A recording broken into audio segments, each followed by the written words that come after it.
shocked to find this wasn't visa fraud. Rather, state and CIA were playing the great game. What I was protesting was in reality an effort to bring recruits rounded up by Osama bin Laden to the United States for terrorist training by the CIA. They would then be returned to Afghanistan to fight against the then Soviet Union.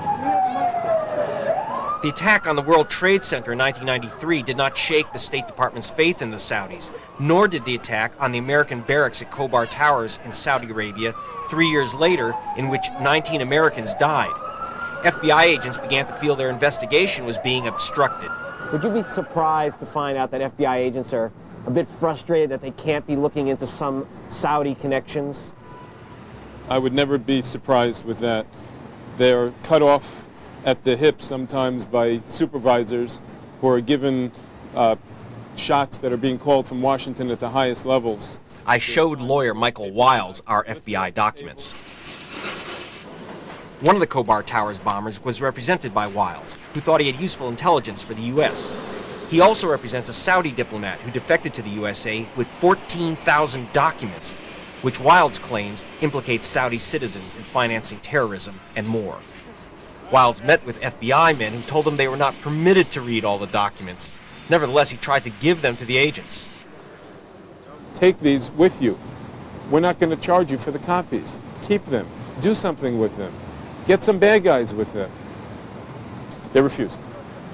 In the Hall of Mirrors, that is the U.S. intelligence community, Wiles, a former U.S. federal attorney, said the FBI field agents wanted the documents, but they were told to see no evil. You see a difference between the rank-and-file counterintelligence agent, who are regarded by some as the motor pool of the FBI, who drive following diplomats, and the people who are getting the shots called at the highest levels of our government, who have a different agenda, if you would. It's unconscionable. State wanted to keep the pro-American Saudi royal family in control of the world's biggest oil spigot, even at the price of turning a blind eye to any terrorist connection, so long as America was safe. In recent years, CIA operatives had other reasons for not exposing Saudi-backed suspects.